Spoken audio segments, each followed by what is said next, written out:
সে যখন জোরপূর্বক ভাবে আমাকে রেপ করা হয় এক কথায়, তো কমপ্লিটলি রেপ। হ্যাঁ, তো সেখানে আমি একদম দিশেহারার মতো চুপচাপ এক পর্যায়ে যে আমি নিস্তেজ, এতক্ষণ যে আমি ধস্তাধস্তিটা করতেছিলাম তখন সেই মুহূর্তের জন্য আমি নিস্তেজ হয়ে গেছি। মানে আমি এক কথা বলা চলে আমার শরীরে কোনো শক্তি নেই, যে আমি যে কি কথা বলবো এখন, আমার ভাষা জ্ঞান মানে সবকিছু শেষ সেখানেই। তো ওখান থেকে আমি কোনো রকম বের হয়ে চলে আসি। বের হয়ে চলে আসার পরে আমি আমার ব্যাগটা আনতে ভুলে যাই, কারণ আমি যে কিভাবে চলে আসছি সেটা আপনি নিজেও জানেন না। আমার মনে হয় যে আমি নিজেও আসলে বলতে পারবো না যে আমি কিভাবে ওখান থেকে আসছিলাম। আমার নাম রিয়া। রিয়া, বাড়ি কোথায়, জন্ম জেলা? আমার হোম ডিস্ট্রিক্ট পাবনা। পাবনাতে। আর ভাঙ্গুড়া থানা। আচ্ছা, এবং আপনি বর্তমানে বয়স কত আনুমানিক? বর্তমানে 24। 24। পেশায় কিছু করছেন? হ্যাঁ। আচ্ছা, কি করছেন? আমি এখন বর্তমানে পুলিশ ডিপার্টমেন্টে আছি। পুলিশ ডিপার্টমেন্টে আছেন, ঠিক আছে। বলুন। আমার শুরু যেটা থেকে মনে আছে আর কি, যেখান থেকে আমরা ওইভাবে খুব একটা ধনী ফ্যামিলিও না, আবার খুব একটা যে গরিব ফ্যামিলি সেটাও না। আমার দুটা মা, আমার বড় মা মারা যাওয়ার পরে আমার মা। জি। তো সেখানে আমার ওই ঘরের 2 বোন আছে। জি। আমরা 1 ভাই 3 বোন, এই যে আমরা সর্বমোট 6 জন। আমার যে মা মারা গেছে সে অনেক ছোট রেখে, বাচ্চাদের রেখে মারা যায়। তো সেখানে আমার মাই তাদেরকে লালন পালন করে। আমরা কখনো বুঝতে পারি নাই যে তারা আমার সৎ বোন। এভাবে এখনো আমাদের এই ফ্যামিলিটা এভাবেই আছে। আমার বাবা কি করতেন? আমার বাবা কৃষক।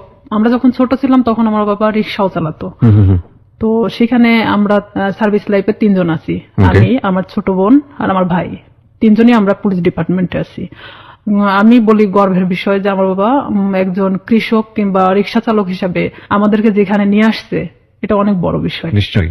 আমার বাবা অন্যের মানে জমি চাষ করতো, অন্যের জমি লিজ নিত, বর্গা নিত, নিয়ে চাষ করে আমাদের জীবনটা এভাবেই চলতো। কিন্তু কখনো আমরা যে 5 বোন 1 ভাই, আমার বাবা কখনো অন্যের কাছে হাত পাততে দেয়নি। আমরা যতটুকুন পাইতাম কখনো আমরা বুঝি নাই অভাবটা, কারণ আমাদের বুঝতে দিত না। ঈদের সময় আসলে আমাদেরকে সবাইকে যেভাবেই হোক না কেন ড্রেস দিত। দেখা যেত আমার যে বড় বোন ছিল তাকে মানে ড্রেস দিতেই হবে। তো আমি না এরকম আগে থেকেই ভাবতাম, আমার বাবা তো আসলে একজন কৃষক, সে আমাকে ঈদে দিলে পরের ঈদে হয়তো অন্যজনকে দিবে। কিন্তু আমার বড় বোনের মধ্যে এটা ছিল না, কিন্তু ও মানুষ হিসেবে খুব ভালো একটা মানুষ। কিন্তু সেখানে আমার ভাই তো বড় ছিল, আমাদের 3 বোনের বড় ছিল। ভাই তো মানে ইচ্ছা করলে কিছু করতে পারতো, কিন্তু সে একটা অন্যরকম কোয়ালিটির। তার সাথে কখনো কথা বলা যেত না, রাগান্বিত, সে যেটা ভাববে সেটাই। তো এরকম দেখা গেল যে সে যখন এসেছে পরীক্ষা দেওয়ার পরে সে ফেল করে, কারণ অন্যরকম বন্ধু বান্ধবের সাথে মিশতো, বিভিন্ন ইয়ে করতো। তো বাবা অনেক ইয়ে করতো যে আমার তো একটাই ছেলে আর ভবিষ্যৎ প্রজন্ম তো আমার এটাই। আমার বাবা দেখা যেত আমার ওই 2টা বোনকে বিয়ে দিয়ে দিছে, আমার বড় মায়ের, আর আমার বোন যেটা বড় তাকেও বিয়ে দিয়ে দেয়। তো দেখে আমার চাচা কিংবা আমার ফুপারা সবাই মিলে মানে ভালো ভালো দেখে বিয়ে দিছে। দেওয়ার পরে তো এখন থাকলাম আমি। আপনার বয়স কত তখন? তখন আমার বয়স 13 বছর। আচ্ছা। তখন দেখা যেত বিভিন্ন সময় আমাকে মানে বিভিন্ন ছেলেরা দেখতে আসতো, কিন্তু এটা আমি পছন্দ করতাম না। আমার চিন্তা ভাবনা ছিল পড়াশোনা করব, আমি নিজের পায়ে নাও দাঁড়ালে আমি একটা ম্যাচিউরড হওয়ার পরে বিয়ে করব, এরকম আমার চিন্তা ভাবনা ছিল। তো সেখানে দেখা যাচ্ছে যে মানে আমার চাচা চাচিরা যারা আছে আমাদেরকে নিয়ে অনেক রকম মানে কথা বলতো, কারণ তাদের 2 ছেলে 2 মেয়ে, 2 ছেলেই শিক্ষিত, 2টা মেয়ে শিক্ষিত। তো সেখানে তাদের চেয়ে আমরা একটু হলেও নিমছিলাম, কারণ আমার বাবা যখন ছোট ছিল তখন আমার চাচাকে সেই বিয়ে পর্যন্ত সেই পড়াইছে। আমার বাবা ছোট ছিল তারপরও তাকে পড়াইছে আমার বাবা। তো সেখানে আমার ভাইকেও অনেক বোঝানো হয়, সে পড়াশোনা বাদ দিয়ে দেয় অলরেডি, যা তার ভালো লাগে না। যে ভালো লাগে না তুমি কিছু একটা করো, আমার বাবার কথা যে কিছু একটা করো, কারণ তোমাকে আমি কত বছর বসায় রাখে খাওয়াবো। আমার ভাই বলে যে আমি কিছু করতে পারবো না, মানে সে একদম চাচাছোলা কথা বলে, বিভিন্ন সময় মাকে মারতে যায়, এক কথায় যে সে অন্যরকম একটা কোয়ালিটির মানুষ। সবার বড় ছিল উনি। হ্যাঁ, উনি কাজ করছে, এগুলো করে, বন্ধু বান্ধবের সাথে মেশে। ও যেখানে 16-17 বছর বয়স আর ও যাদের সাথে মিশতেছে তাদের 25-26 বছর বয়স। আইসে দেখা যেত কেউ কথা বললে তারাই মারতো ধরে, যেহেতু আমরা ছোট ছিলাম। আমার 5 বোনের মধ্যে আমি সবসময় রুখে দাঁড়াতাম। তো আমি বলতাম কেন তুমি মাকে মারতে যাবা, দোষটা তো তুমি করছো, তুমি পড়াশোনা করো না, তুমি বন্ধু বান্ধব নিয়ে আড্ডা দাও। মানে তার কথা যে আমি কেন এই কথাগুলো বলবো, তার ইচ্ছা বাবা থেকে টাকা যাচ্ছে ওকে দিতে হবে। নেশা করতো না, কিন্তু তাস খেলতো, এটা খেলতো, সেটা খেলতো। আমার বাবা যখন দিত না তখন দেখা যেত যে ও বিভিন্ন সময় মাঠ থেকে নিয়ে যেত, মাকে জোরপূর্বক ভাবে মাঠ থেকে কারাছেড়া করে নিত, এরকম তো ওই এগুলো সময়টা কি যখন- আপনি লেখাপড়া করছিলেন নাকি হ্যাঁ, লেখাপড়া আমি তখন স্টাডিং রানিং এ কোন আছি। ক্লাসে পড়ছিলেন তখন? আমি তখন 6-7 6-7 পড়ছেন, আচ্ছা। আমার ভাই প্রতিনিয়ত আমাকে দেখতে পারে না। ও যদি খাইতে বসে সেখানে যদি আমি যাই, ও ওখান থেকে উঠে চলে যাচ্ছে, কিংবা ভাতের প্লেটটা আর যদি ফেলে দিল, আমি যদি কারোর সাথে কথা বলি দেখা যাচ্ছে সেটা নিয়ে এসে বাড়িতে তিলকে তাল বানানো হচ্ছে। মানে বিভিন্ন, যেটা ধর্তব্য তুল্যের মধ্যে বলাই চলে না, অলওয়েজ সময় মানে আমার দোষটা খুঁজে বেড়াতো। কারণ আমি সবসময় প্রতিবাদী ছিলাম। আমি আমার বাবার পক্ষে ছিলাম, আমার মার পক্ষে ছিলাম। আমার বাবা যখন কৃষক, উনি যখন মাঠে কাজ করতো আমি হেল্প করতাম। বর্ষার শেষে আপনার রসুন, পেঁয়াজ এগুলো অনেক কিছু গাড়া হয়। ওকে। তো সেই সময় আমি আমার বাবার সাথে গিয়ে আমি ওই পেঁয়াজ রসুন গুলো আমি কাটতাম। মানে দিনের পর দিন এভাবে আমি জমিতে কাজ করতেন? হ্যাঁ, জমিতে কাজ করতাম।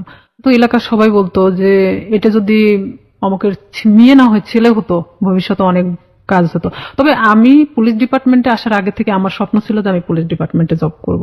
এটা কেন আপনার স্বপ্ন ছিল? এটা জানি না কেন, নয় যে আমি ছোট থেকে অনেক লম্বা ছিলাম, গ্রামের মানুষ সবাই আমাকে সেনাবাহিনী বলে ডাকতো। তো সেখানে দেখা যেত আমার মধ্যে সেই সময় থেকে একটা জিনিস কাজ করতো যে আমি একটা ডিফেন্সে জব করব। ডিফেন্সে জব করবেন, আচ্ছা। হ্যাঁ, এটা আমার মধ্যে ইচ্ছা ছিল তখন থেকেই। তো সেখানে আমি যখন বাবার দিকটা দেখতে গেলে আমার পড়াশোনার দিকটাকে একটু হলেও পিছিয়ে যেতে হয়। শুক্রবার সারাদিন আমি আমার বাবার সাথে কাজ করতাম। সে ধান নিয়ে আসতো, আমি তার বোঝা উঠায় দিতাম মাথায়, যে মানে অনেক দূরে, আমার বাড়ি ছেড়ে না হলে 1-1.5 কিলো দূরে। অথচ আমার ভাই কখনো কাজ করতো না। আমার 5 বোনের মধ্যে আমি মানে সবচেয়ে একজন প্রিয় মানুষ ছিলাম। ওকে। আবার নিরীহ একটা বাচ্চা ছিলাম। তো এর মধ্যে আমি যখন 7-এ, যখন আমি উঠি 7-এ ওঠার পরে, তখন আমি হ্যান্ডবল খেলাতে নাম দেই স্কুলে। তো স্কুলে যখন আমি হ্যান্ডবলের নাম দেই, তখন সেখানে আমি এসএসসি পর্যন্ত খেলাধুলা যখন করছি, তখন আমি কিন্তু রাজশাহী বিভাগ পর্যন্ত খেলছি। ওরে বাবা, আমার ইচ্ছা ছিল যে আমি একসময় খেলোয়াড় হব। আচ্ছা। তো এখান থেকে আমার এক বেস্ট ফ্রেন্ড ছিল রূপা।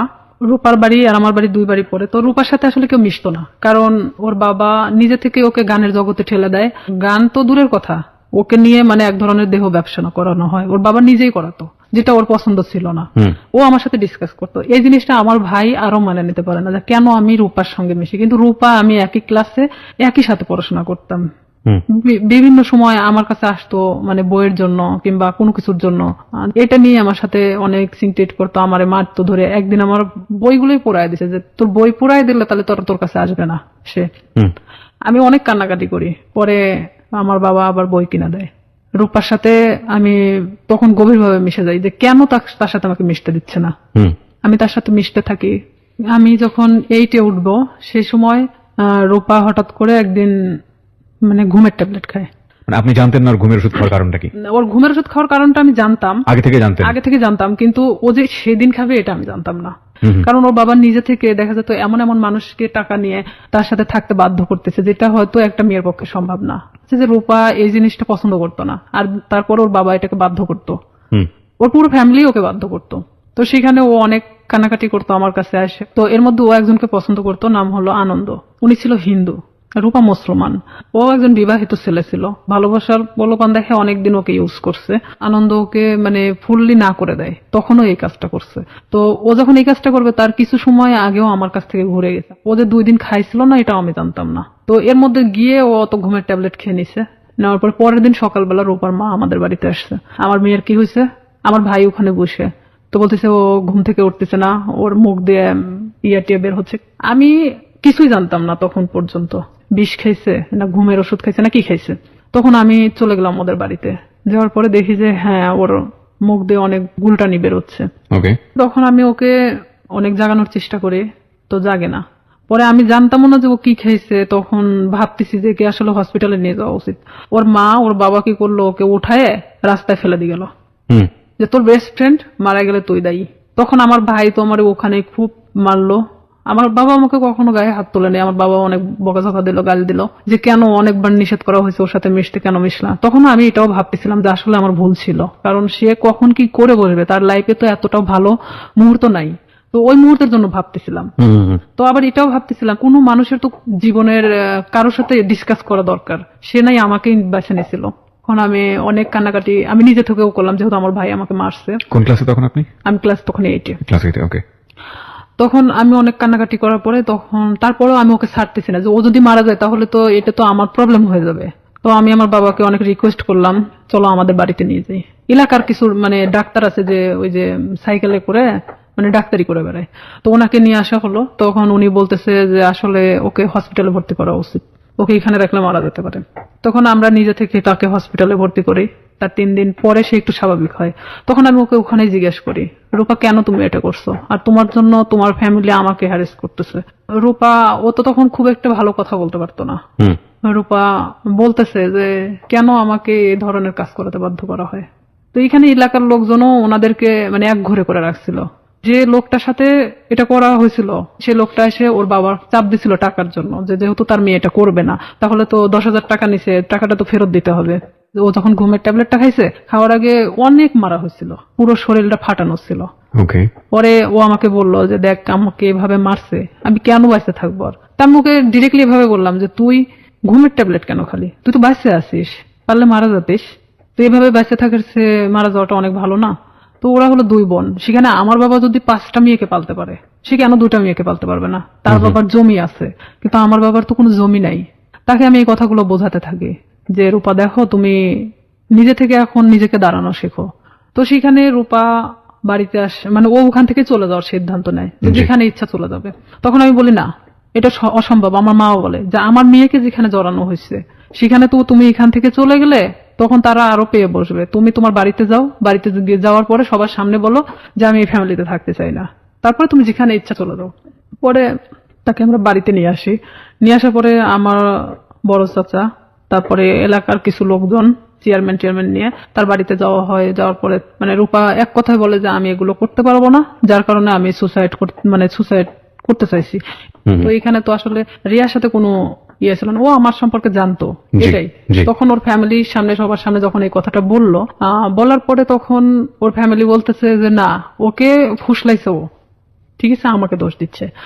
ও সবার সামনে বললো না, ওর কোনো দোষ নাই, আমি আজকে থেকে এখান থেকে চলে যাবো, আমার যেখানে ইচ্ছা চলে যাবো, আমি এই ফ্যামিলিতে থাকতে চাই না। তখন ও নিজের ইচ্ছায় ওর বাসা থেকে ওর কাপড় চোপড় যা ছিল নিয়ে বের হয়ে চলে যায়। তো সেখান থেকে আমি এক কথায় যে নিঃসঙ্গ হয়ে পড়ি, একা। তখন দেখা যাচ্ছে যে আমার ভাইয়ের সাথে একটা ছেলে পড়তো, ছেলেটার নাম হলো শামীম। তো এই শামীম, আমি তাকে তখন ভাই বলে ডাকতাম যেহেতু আমার ভাইয়ের ফ্রেন্ড। তো আমাদের বাড়িতে অনেক আগে থেকে ওঠা বসা, সেটা আমি বলতে পারবো না যে কবে থেকে, আমি আমার মনে হয় যে জ্ঞান হওয়ার পর থেকে তাকে দেখতেছি। সে আমাদের বাড়িতে ওঠা বসা করতো, আমি ওইভাবে কখনো তাকে দেখি নাই। আমি আবার কিছু জিনিস নিয়ে ভাবতাম যে আসলে আমার কিছু করা দরকার, পড়াশোনার খরচটাও বেড়ে যাচ্ছে, আর এখানে দেখা যাচ্ছে যে আমি নিজের পায়ে এখন থেকেই দাঁড়াতে চাই। তো সেখানে আমার বাসাটা আসলে প্রপার থেকে 1 কিলো ভিতরে, মানে খুব একটা দূরে না। মাঝখানে একটা অফিস আছে, ডিশ লাইন অফিস। তো সেই ডিশ লাইন অফিসে মেয়েদেরকে নিয়োগ দেওয়া হচ্ছিল যে তারা বিল কালেক্ট করবে। তো 4,500 থেকে 5,000 টাকা বেতন হবে। আমি যদি এই কাজটা করি তাহলে দেখা যাচ্ছে যে অন্তত আমি আমার নিজেকে নিজে চালাতে পারবো, এমনকি আমি একটু হলো নিজের লাইফটাকে বুঝতে শিখবো। তো ওনারা বলতেছে যে তুমি, মানে আমাদের ফিক্সড বেতন হলো 4,500 টাকা, আমরা তোমাকে কিছু এলাকা দেবো, সেই এলাকাটা নেওয়ার পরে তুমি যদি চাও যে হ্যাঁ আমি তার চেয়ে বেশি নিতে পারবো, তাহলে তোমার বেতনটা বাড়বে। আর যদি তুমি সেই এলাকার মধ্যেই থাকো যে এর চেয়ে আমি বেশি পারবো না, তাহলে তোমার 4,500 টাকার বেশি হবে না। আমাকে সব কথা খুলে বলা হয়। প্রথম মাসটা আমি 350 কার্ড নেওয়া হয়, 4টা এলাকায় 350 কার্ড ছিল, মানে 350 ডিশ লাইন ছিল।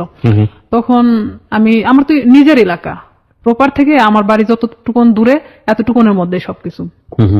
তো এক একটা বাড়িতে দেখা যাচ্ছে 2টা-3টা করেও ডিশ লাইন থাকে। তো 350 কার্ড খুব একটা বেশি জায়গা না। আমার ভাই এটা পছন্দ করতো না, কিন্তু আমার বাবা পছন্দ করতো। তো সেখানে আমি যখন এই কার্ড নিয়ে প্রথম বাড়ি বাড়ি যাই, তাদেরকে আমি বলে আসি যে দেখেন আমি তো প্রত্যেকদিন আসতে পারবো না, হয়তো একটা এলাকায় আমি 1 দিন করে ঢুকবো, আপনারা একটু টাকাটা রাইখে দিয়েন, বেশি তো না, 100 টাকা করে রাইখে দিয়েন, আমি আসি নিয়ে যাব।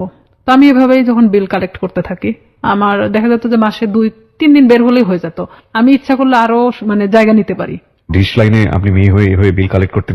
আমাদের ওখানে সবাই মানে মেয়েরা করে সব কাজ। আচ্ছা আচ্ছা, ওকে, খুব ভালো। তো হ্যাঁ, তো আমি আমার স্কুল শেষ করে আমি যখন হাঁটে আসতাম ওই এলাকা দিয়ে, তখন আমি ওই বিল কালেক্ট করতে করতে চলে আসতাম। এটা শামীমের বাড়ির মধ্যেও পড়ছে আমার এলাকাটা। তখন শামীমের বাসা তো ওই ডিশ লাইনের অফিস থেকে 200-300 গজ দূরে হবে। একদিন হঠাৎ করে শামীম আমাদের বাড়িতে আসে। উনি কি মানে সম্পর্কে কি হতো আপনাদের? সম্পর্কে আমার ভাইয়ের বন্ধু। আপনার ভাইয়ের বন্ধু হতো? হ্যাঁ, ওইভাবে চিনা, কিন্তু আমি কখনো কথা বলতাম না। হঠাৎ যদি কথা বলতাম মানে ভাইয়া হিসাবে কথা বলতাম। সে আমার 10 বছরের সিনিয়র ছিল। উনি আমাকে একদিন এসে খোঁজ করে আমার মার কাছে, মাকে এসে বলতেছে যে রিয়া কোথায়, তো আমার মা বলতেছে ভিতরে আছে। এখন আমাকে ডাক দিল, আমি আসলাম, তো বলতেছে যে তোমার নাম্বারটা দেওয়া যাবে? তো বললাম কেন? আমার মার সামনে বলতেছে। তো বললাম কেন? তো বলতেছে যে আসলে আমার তো 2 মাসের বিল দেওয়া হয় নাই, তো আমি তো এই মাসেও দিতে পারবো না, তো যখন দিব তখন তোমাকে আমি ফোন দেবো। তো বললাম ঠিক আছে।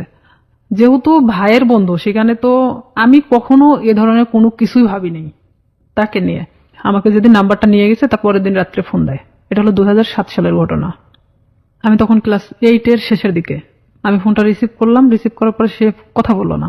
আর আমি ওনার নাম্বারটা চিনতামও না, কথা বলে না। তো 2-3 বার আমি ফোনটা রিসিভ করলাম, রিসিভ করার পর তখন রাত 12টা বাজে। আর 2007 সালের ওদিকে 12টার পরে যে 25 পয়সা মিনিট ছিল, তো সেই সময় আমার ফোন দিত। তো ফোন দিত, আমি কথা বলি যে কে কে এরকম বলতাম। আর তখন ওইভাবে আসলে ব্ল্যাক লিস্ট এটা সেটা বুঝতামও না, তো ওইভাবে তো ফোনটা ব্ল্যাক লিস্টও করতে পারতেছি না। এখন আমি তো বারবার বলতেছি কে আপনি, কথা বলেন না কেন? তো হঠাৎ করে অন্য একটা নাম্বার থেকে ফোন দিছে। তো এখন বলতেছে রিয়া আমি শামীম। আমি বলতেছি কোন শামীম? তো বলতেছে যে তুমি আমাকে চেনো না? আমি বললাম না। তো আমি তখন বুঝতে পারছি যে শামীম বলতে তো উনি হবে। তো আমি বলতেছি না, আমি তো ঠিক চিনলাম না, আপনি কে? তো বলতেছে যে আমি তোমার ভাইয়ের বন্ধু। তো আমি বললাম হ্যাঁ বলেন, তো এত রাত্রে ফোন দিচ্ছেন কেন? তো বলতেছে যে তোমার সাথে আমার কিছু কথা ছিল। আমি বললাম ঠিক আছে বলেন, সমস্যা নেই। তো বলতেছে যে তোমারে কেউ একজন পছন্দ করে। তো আমি জানতাম, আমার এক ক্লাসমেট ছিল, ওর নাম ছিল হামিদুল। তো ও আমাকে এর আগে ঠিক 4-5 দিন আগে আমাকে প্রপোজ করে, যেটা আমি অ্যাকসেপ্ট করি না। না করাতে তো আমি ভাবলাম যে ওরই বাড়ির পাশের, আবার ভাবলাম যে হয়তো ওকে ওই কথাটা বলছে যার কারণে আবার আমাকে এটা জানাচ্ছে। তো আমি বলতেছি আমি জানি যে কে। তো বলতেছে কে? তো বললাম হামিদুল। আমি ওকে পছন্দ করি না, ওকে নিষেধ করে দিয়েন, ও যেন আমাকে এই ধরনের প্রস্তাব না দেয়। তখন বলতেছে আমি তো এটা জানতাম না যে হামিদুল তোমাকে পছন্দ করে। তা আমি বলতেছি তাহলে আপনি কার কথা বলতেছেন? তো বলতেছে যে আমি আমার নিজের কথাই বলছি। সে ডিরেক্টলি এভাবে বলতেছে যে আমি আমার নিজের কথাই বলতেছি। সে যখন এইভাবে বলতেছে যে আমি আমার নিজের কথা বললাম, তখন আমি এক মুহূর্তের জন্য চুপ হয়ে গেছি যে সে কি বলে, এটা কি আদৌ সম্ভব যে আমার ভাইয়ের বন্ধু, তারপরে আমার চেয়ে 10 বছরের সিনিয়র। তো আমি সেখানে না বলে দিই, যেটা ভাই কখনোই সম্ভব না। কারণ আপনি বলা চলে যে এটা বড় ফ্যামিলির ছেলে, সেখানে আমি কিন্তু এটাতে রাজি না, আপনি অন্য কোথাও দেখতে পারেন। আমি ডিরেক্টলি ভাবে বলে দিলাম। কারণ তখন পর্যন্ত আমার মধ্যে ইচ্ছা ছিল যে আমি শুধুমাত্র বড়ই হব, নিজের লাইফে এমন কিছু করব যেটা হয়তো সবার কাছে আমি উঁচু গলায় বলতে পারবো যে আমি লাইফে এত কষ্টের পরেও এখানে এসে দাঁড়াইছি। তো সেখানে ওর সাথে আমি ওখানেই শেষ করে দেই কথা। শেষ করে দেওয়ার পর আমি ওকে বলি যে আপনি আমাকে কখনো ফোন দিবেন না, আর যদি ফোন দেন তাহলে কিন্তু আমার ভাইকে বলে দেব। তখনও বলে যে না, বলার দরকার নেই, আমি কখনো ফোন দিব না। পরে আমিও চুপচাপ থেকে যাই, যেহেতু এটা তার আর আমার মধ্যে কথা হয়ে গেছে, আর সে তো আমাকে ফোন দিবে না বলছে। তো পরে যখন ও তার 5 দিন পরে আমার ফোন দেয়, আমি তখন একটা এলাকাতে ছিলাম, বিলটা ওঠাচ্ছিলাম, সে সময় আমার ফোন দিছে অন্য একটা নাম্বার থেকে। তার যে কতগুলো নাম্বার ছিল আমি নিজেও বলতে পারি না, তার অনেক নাম্বার ছিল। সে বিভিন্ন সময় বিভিন্ন নাম্বার থেকে আমাকে ফোন দিত। আর বিভিন্ন ছেলেদের সাথেও কথা বলাতো, হঠাৎ করে একটা অন্য কণ্ঠ। আমি যখন বলতেছি কে আপনি, এটা সেটা জিজ্ঞেস করতেছি, তখন দেখা যাচ্ছে যে আবার ফোনটা নিচে নেওয়ার পরে বলতেছে আমি অমুক। তা আমি যখন বললাম যে আচ্ছা আপনি এরকম কেন করতেছেন আমার সাথে, পরে ও এটা নিয়ে বলতেছে যে আমি সিরিয়াস, তোমাকে পছন্দ করি। তো আমি বললাম ঠিক আছে, পছন্দ যখন করেন, এটা তো আসলে পছন্দের বিষয় হলো এমন একটা জিনিস থাকে, সেটা হলো যে কিছু জিনিস আছে যে সুন্দর, কিন্তু সেটা আমার জন্য না। ওকে। তো সেখানে আপনি একটা বড় লোক ফ্যামিলির ছেলে, আপনার সাথে সম্পর্ক হওয়াটা আমার জন্য অনেক ওই ছিঁড়া কাঁথায় শুয়ে লাখ টাকার স্বপ্ন দেখার মতো, এটা কখনোই সম্ভব না। পরেও আমাকে বলে যে না, আমি সত্যি সিরিয়াস বলতেছি, আমি তোমাকে খুব পছন্দ করি। পরে আমি পুরোপুরি সিম কার্ডটাই চেঞ্জ করে দিই, যে তার সাথে সম্পর্ক করা আমার মোটেও পসিবল ছিল না, এটা তো অসম্ভব একটা জিনিস। তখন আমাকে নেক্সট বার সে আমার সাথে বাজারে দেখা হয় যখন, তখন আমারে বলতেছে রিয়া বিলটা নিয়ে আসিও। তো তখন আমি বলি যে এখানেই দিয়ে দেন, আমি তো এখানেই আছি, কার্ডটা আমার সঙ্গেই আছে, আপনি এখানেই দিয়ে দেন। তো বলতেছে না, আমার কাছে তো এখন টাকা নেই, বাসায় যেয়ে নিয়ে আসো। তো আমি তো জানি বাসা তো এমন একটা জিনিস যেখানে সবাই থাকে, বাবা মা ভাই বোন সবাই তো আছে। ওকে। তখন ওনার 3 মাস পেন্ডিং ছিল, যে বিলটা উনি দিচ্ছিল না, ইচ্ছাকৃত ভাবেই সে দিচ্ছিল না। পরে আমি যখন ওর বিলটা আনতে যাই, তো আমি এরকম এরকম দরজার সামনে, ওদের রুমটা হলো বেলকুনির সাথে যে দরজাটা আছে এটা হলো ওর ঘরের রুম, মানে ঘরের যে দরজাটা এটা, আর ভিতর দিয়ে একটা দরজা আছে যেটাতে ওর মা বাবারা ওই পাশ দিয়ে বের হয় সবসময়, আর ও এই পাশ দিয়ে বের হয়। তো আমি তো এখানে গিয়ে দাঁড়াইছি, দাঁড়ানোর পরে আমি যখন নক করি ও বের হয়ে আসে। বের হয়ে আসার পরে তখন আমি কার্ডটা বের করি, বের করে বললাম যে ভাই বিলটা দেন। তখন আমি জানতাম না ওর বাসায় লোক ছিল না। আসলে এখানে আরেকটা বিষয় যে ওর 6 বোন, 6 বোনই প্রাইমারি স্কুলের টিচার। তো দেখা যায় যে 9টার পরে ওদের বাসা থেকে ওর মা ওর বাবা ছাড়া কেউ থাকে না, এটা আমি জানতাম আগে থেকে। তো ওর এক ভাই, মানে ওকে দিয়ে 2 ভাই, ওর ছোট যে সে হলো ঢাকাতে কোনো একটা এই কম্পিউটার সফটওয়্যার ইঞ্জিনিয়ার। তো ও ওখানে বাড়িতে তো থাকে না, এখন শামিমই শুধুমাত্র একমাত্র বাড়িতে থাকে। তো আমি তো জানি অবশ্যই ওর বাবা ওর মা তো বাড়িতে আছে, জি, কারণ ওর বোনরা তো সবাই টিচার, সবাই যে যার মতো 9টার পরে বের হয়ে চলে যায়। তো এখানে আমি তো গেছি তখন 11:30 বাজে, সেদিন আমি স্কুলে যাইনি, না যাওয়া তো ওখানে গেছি। ওকে। যাওয়ার পরে এখন আমি ওর যখন ঘরে নক করি, দরজায় নক করার পর ও বের হয়ে আসে, মানে দরজার ও ওই ভিতর পারে আর আমি বাহির পারে আচ্ছা। দাঁড়িয়ে। তো আমি কার্ডটা তো হাতে আমার আছেই বের করানো, আমি তখন কার্ডটা ওনাকে দেখে বলি যে আপনি তো 3 মাস পেন্ডিং আছে, তো আপনি বিলটা যদি দিতেন ভালো হতো, আর না হলে ডিসলাইন মানে ডিসকানেক্ট করা হবে। ওকে। তো এখন ও বলতেছে ঠিক আছে আমি টাকাটা নিয়ে আসতেছি। ভিতরে গেল, ভিতরে যাওয়ার পরে বের হয়ে আসলো, বের হয়ে আসার পরে আমাকে বলছে দাও কার্ডটা দাও, মানে ওখানে সিগনেচার করা হয়। তো কার্ডটা নিয়ে ও ভিতরে চলে গেল। তো সিগনেচার তো ওখানে দাঁড়াই করতে পারতো, জি। তারপরও ভিতরে চলে গেল, আমি কিছু বললাম না, আমি চুপচাপ ওখানে দাঁড়াইছি। যেহেতু ও আমাকে এর আগে প্রপোজ করছে, সেখানে ওর সাথে আমার ওইভাবে কথা বলার কোনো রুচিও জাগতেছে না, কিন্তু আমি একটা কাজের ক্ষেত্রে দেখা যাচ্ছে এটা আমি বাধ্য। তো সেখানে আমিও চুপচাপ দাঁড়াই আছি। ও ভিতর থেকে আসলো, ভিতর থেকে কার্ডটা রাইখে আসছে। তাই আমি বলতেছি ভাইয়া কার্ডটা তো রাইখে আসলেন, কার্ডটা নিয়ে আসেন। তো বলতেছে যে আসে নিয়ে যাও, এভাবে ভিতরে এসে বলতেছে, বলতেছে এসে নিয়ে যাও। এসে নিয়ে যাও। ওকে। তাই বললাম এটা কি ধরনের কথা, আমার কার্ডটার প্রয়োজন নেই, আমি চলে গেলাম।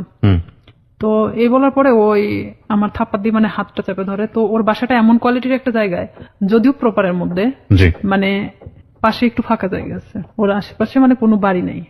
তো এখানে ওদের বিল্ডিং করা বাড়ি, ছাদ ঢালাই, আর ঠিক এরকম একটা কোয়ালিটির যে রুমটা খুব একটা বড় না খুব ছোট না। আচ্ছা। সেখানে দেখা যাচ্ছে যে থাইটে লাগানো। তো সেখানে যদি ভিতরে থাই মানে? থাই গ্লাস গুলো, থাই গ্লাস লাগানো আছে। তো এখানে যদি ভিতরে একজনকে নিয়ে যাওয়া হয়, বাহিরে বাইরে কেউ থেকে কিছু কিন্তু বোঝা মানে যাবে না। কিছু কেউ শুনতে পাবে না। ওকে। ও আমাকে যখন হাতটা মানে থাপা দিয়ে মানে এভাবে ধরে ফেলে, তখন আমি মানে ওর দিকে একবার তাকাই। ও কি করলো, আমার বাম হাত দিয়ে মানে আমার মুখটা চাপ দিয়ে ধরে, ধরার পরে এক ধাক্কা দিয়ে মানে ওর ভিতরে দরজার ভিতরে ঢুকায় দেয়। যেহেতু আমি দরজার সামনে দাঁড়াইছিলাম, তখন আমি ভিতরে যাওয়ার পর আমি বলতেছি যে আপনি কেন এগুলো করতেছেন, এটা কেন করতেছেন? আমি তো আপনাকে পছন্দ করি না, আর আপনি আমাকে মানে প্রপোজ করছেন, প্রপোজ করার মানে কি এটা যে আপনাকে সে বাধ্য মানে আপনার সাথে সম্পর্ক করতে? তো ও বলতেছে যে কিভাবে মানে ভালো লাগাতে হয় সেটা আমার খুব ভালো জানা আছে, আমি জীবনে যা চাইছি তাই পাইছি। তাই বললাম দেখেন আপনি অনেক ধনী একটা ফ্যামিলির মানুষ, আপনি জীবনে যা চাইছেন না কেন সেটাই পাইছেন, আমি মানি সেটা। তো এইভাবে মানে আমি যখন ওর সাথে মানে বলতে থাকি কথাগুলো, কারণ আমি জানি যে বাহির থেকে কিছু শোনা যাবে না, এটা আমিও নিশ্চিন্ত ছিলাম।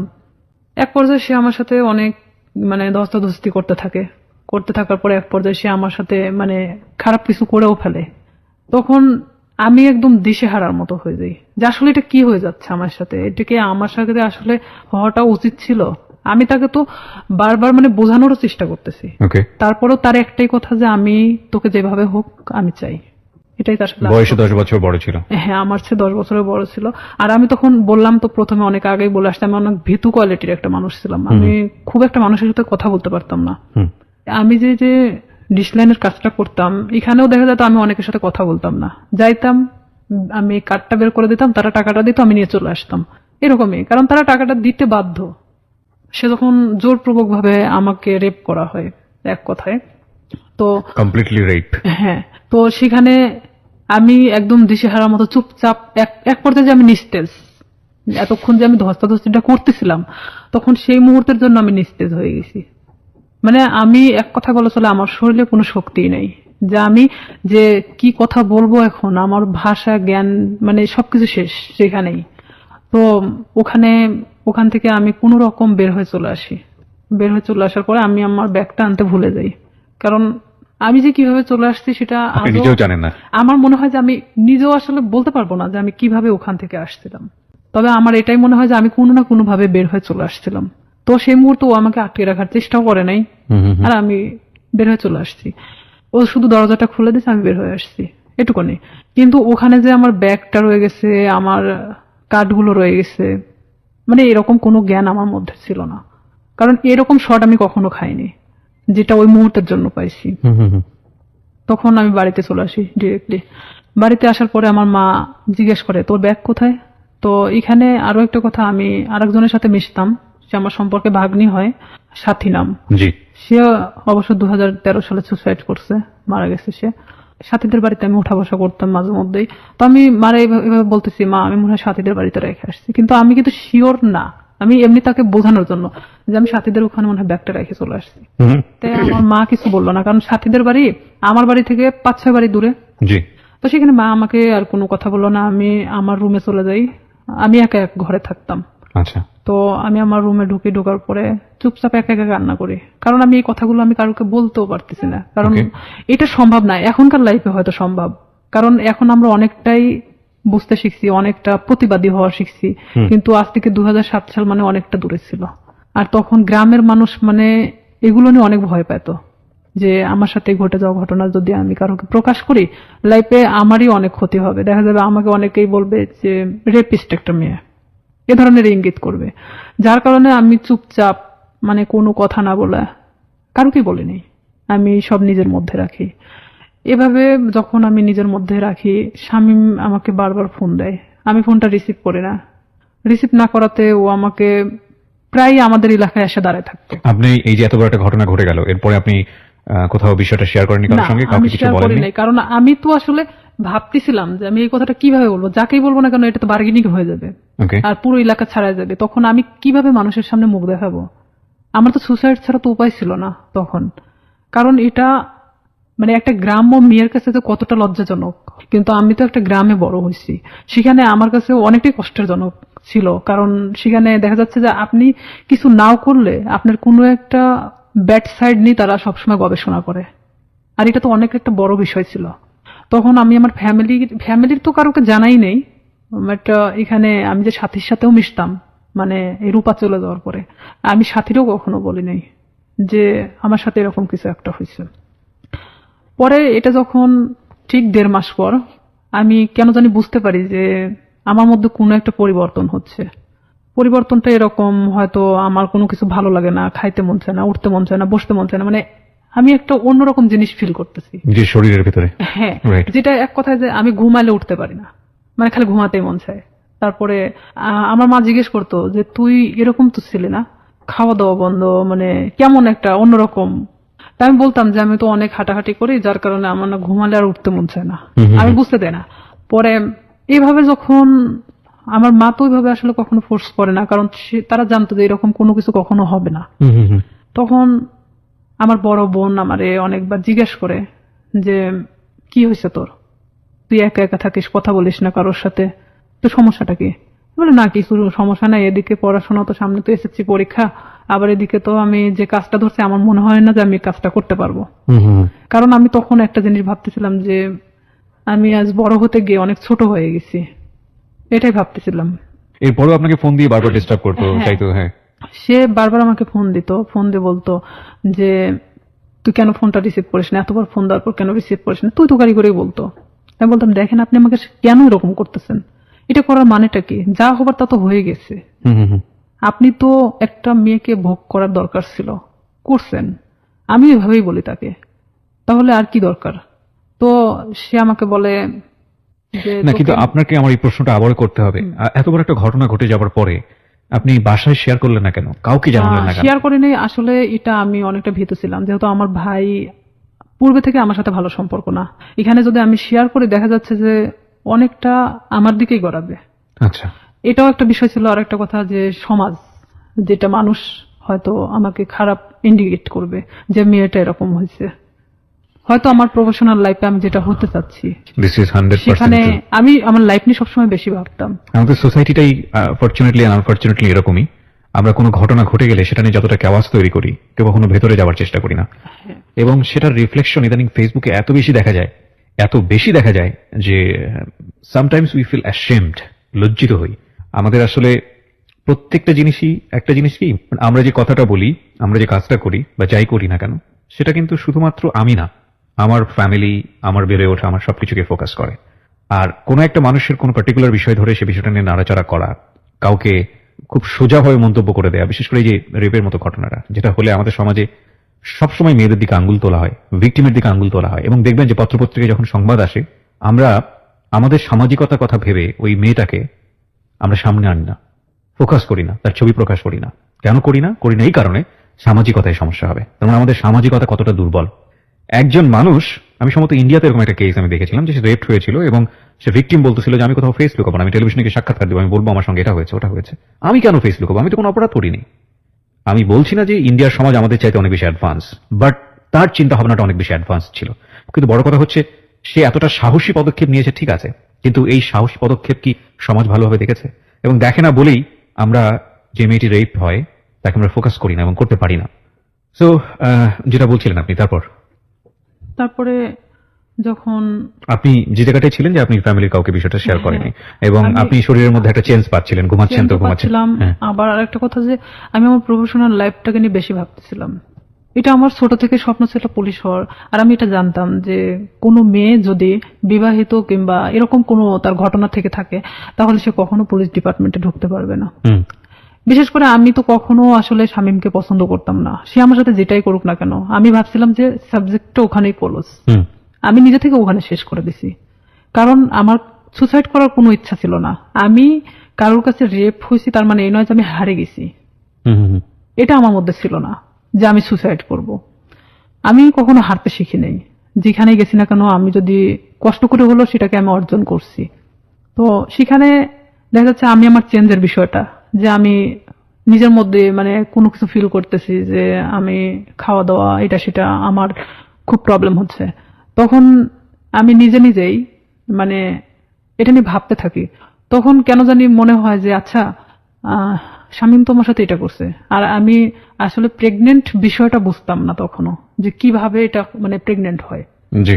তখন আমি আমার পাশের বাড়ির এক ভাবিরে জিজ্ঞেস করি, আচ্ছা মানে কথায় কথায়, তার সাথে আমি অনেক ফ্রি ছিলাম, জিজ্ঞেস করি যে ভাবি আমি তো অনেক কিছুতেই আসলে জানার চেষ্টা করি, তো আসলে একটা মেয়ে প্রেগনেন্ট হয় কিভাবে? তো বলতেছে বিয়ে কর তারপর বুঝবি। আমাদের সে হাসতে হাসতে এই কথা বললো। তো বললাম যে আপনি তো ভাবি, তো আপনি না বললে আমরা শিখবো কোত্থেকে? আমি আবার তাকে হাসতে হাসতে এই কথাটা বলি। তো বলতেছে যে এরকম মানে মেয়েদের তো প্রত্যেক মাসে যে ইয়াটা হয়, এটা যদি দেখা যাচ্ছে যে কারোর সাথে মানে তার হাজবেন্ডের সাথে মেলামেশা করার পরে যদি না হয়, তাহলে সে প্রেগনেন্ট। তখন আমি যখন ওখান থেকে এই কথাটা শুনছি, আপনি বিশ্বাস করবেন না, আমি মনে হয় এক মুহূর্তের জন্য এই পৃথিবী ছেড়ে চলে গেছি। যা আমিও তো ঠিক 1.5 মাস হলো এরকম অবস্থাতে আসছি, আমারও তো এটা হয়নি, তার মানে কি আমি প্রেগনেন্ট? এটা আমি এখন কিভাবে এটাকে লুকাবো? কারণ এতক্ষণ পর্যন্ত যা ঘটে গেছিল সেটা লুকানো সম্ভব ছিল, বাট এটা এখন আমি কিভাবে লুকাবো? এটা কি আদৌ সম্ভব? আর তখন এক মুহূর্তের জন্য মনে হচ্ছিল যে আমার চেহারার মধ্যে একটা অন্যরকম ছাপ নামে আসে। তখন আমার ওই ভাবি বলতেছে, তোর কি হয়েছে? আমি বললাম না আসলে শরীরটা কয়েকদিন ধরে ভালো লাগতেছে না, অটোমেটিক কেন জানি মনে হচ্ছে প্রেশারটা নামে গেছে। তো আমি তো ওখানে বসে পড়ি, প্রায় আমি আধা ঘন্টার মতো বসে মানে নিজে নিজে ভাবতে থাকি। আর আমার শরীরটা এত ঘামতেছিল, মানে এক কথায় যে আমি মৃত মানুষের মতো বসে আছি। তো তখন ভাবি যে এটাকে আমি কিভাবে সমাধান করব, আমি কিভাবে আমার ফ্যামিলিকে বলবো এখন, যেটা 1.5 মাস আগে ঘটে যাওয়া ঘটনা। আর এর মধ্যে কন্টিনিউ ও আমার সাথে এরকম যোগাযোগ রাখার চেষ্টা করে, কিন্তু আমি রাখি না। তখন ইচ্ছাকৃতভাবে আমি ওকে ফোন দিই, ব্যাপারটা আসলে জানানোর জন্য যে এটার কি কোনো সমাধান আছে কিনা, যদি হয় নিজে থেকে সমাধান করার মতো। কারণ আমি চাই না যে আমি আমার লাইফে কখনো থেমে থাকি কারোর জন্য। তখন ওকে আমি যখন ফোন দিয়ে বলি যে শামীম আমি তো এরকম, আর এটা বিষয় তো আমি জানতামও না, তুমি তো আমার চেয়ে 10 বছরের সিনিয়র, তুমি যে আমার সাথে এটা করছো, যেটাই করো না কেন তুমি আমাকে বলতে পারতা যে এরকম হওয়ার সম্ভাবনা আছে, তুমি সেটাও আমাকে বলো নাই। তো এখন বলতেছে যে এখন তুই কি করবি সেটা তুই জানিস, সেটা আমি জানি না। তখন থেকে totally or SIM card of. মানে যখন আমি ব্যাপারটা ওকে জানাই, তখন থেকে ওর সিম কার্ডটা টোটালি অফ করে দেয়। হ্যাঁ, সিমটা তখন বন্ধ ছিল। আমি অনেক চেষ্টা করি, আমি সারা রাত চেষ্টা করি, কারণ সেই ছিল একমাত্র আমার লাইফের ঘটনা জানে, যেটা তার সাথে ঘটে যাওয়া।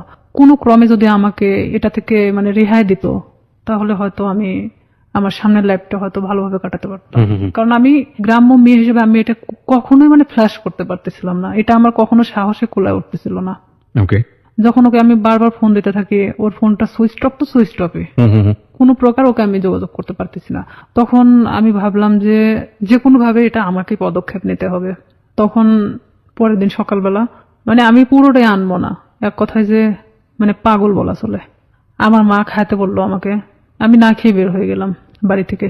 হসপিটালের সামনে বসে আছি, কিছু ডিসপেন্সারি আছে সামনে বসে আছি, ওখানে বসে বসে ভাবতেছি যে আসলে কি করা যায়। ভাবলাম যে আচ্ছা, এটা আমি টেস্ট করাই নাই আগে, যে আসলে কি আমি প্রেগনেন্ট কিনা, অযথা এটা নিয়ে আমি কেন ভাবতেছি, নিজে পরীক্ষা করে দেখি। জি। তো এখানে যে প্রেগন্যান্সি টেস্ট করানোর জন্য আপনার টেস্ট টিউব যে কাঠিগুলো পাওয়া যায়, ভাবতেছি যে আমি দোকানে কিনতে গেলে তারা ইভেন কি ভাববে, আমি একটা অবিবাহিত মেয়ে, তো সেখানে আমি কেনই বা ওটা চাইতে যাবো। আর যেহেতু আমার এলাকার লোক সবাই, তো সেখানে আমি গিয়ে বলতেছি দোকানদারকে, এমন ভাবে বলতেছি যে ওটা আসলে আমার না। তখন আমি বলতেছি, আঙ্কেল একটা ওই টেস্ট টিউব ওই কাঠিগুলো দেন তো। তো বলতেছে কার জন্য? তো বললাম আমার এক চাষির জন্য। বলতেছি একটু তাড়াতাড়ি দেন। মানে এমন আমি উৎসাহী দেখাচ্ছিলাম যে আমি আসলে এটার প্রতি কোনো চিন্তা করতেছি না, জাস্ট আমাকে কেউ কিনতে দিচ্ছে এরকম ভাব। তো আমি ওটা নিয়ে বাড়ি চলে আসি। বাড়িতে আসার পরে আমি বাথরুমে গিয়ে আমি টেস্ট করাই, টেস্ট করানোর পরে দেখি যে হ্যাঁ আমি প্রেগনেন্ট। আমি মানে নিশ্চিন্ত সেখানে, পরে মানে আমি আর উঠে দাঁড়াতে পারতেছি না। যতটা মানে এটা নিয়ে নিশ্চিন্ত হচ্ছি, এতটা মানে আমি নিজে থেকে মানে নর্মাল হয়ে পড়তেছি। যেহেতু আমি এটা নিশ্চিত হতে পারছি, এখন এটাকে কিভাবে সমাধান করতে হবে সেটা ঠিক আমাকেই করতে হবে। আমি যে দোকান থেকে ওটা নিছি, তো ওই দোকানে গিয়ে আমি বললাম যে আঙ্কেল, মানে যার জন্য কাঠিটা নেওয়া হয়েছিল আমার সে চাচি হয়, তো ওনার তো 1 বছরের একটা বাচ্চা আছে। তো আসলে এটা সত্যি যে আমাদের চাচিমার 1 বছরের একটা বাচ্চাও ছিল। আমি বলতে ওনার তো 1 বছরের একটা বাচ্চা আছে, তো উনি আবার তো প্রেগনেন্ট, তো উনি এটাকে অ্যাবর্শন করাতে চাচ্ছে। তো বলতেছে কয় মাস? তো বললাম যে সঠিক তো আমি জানি না।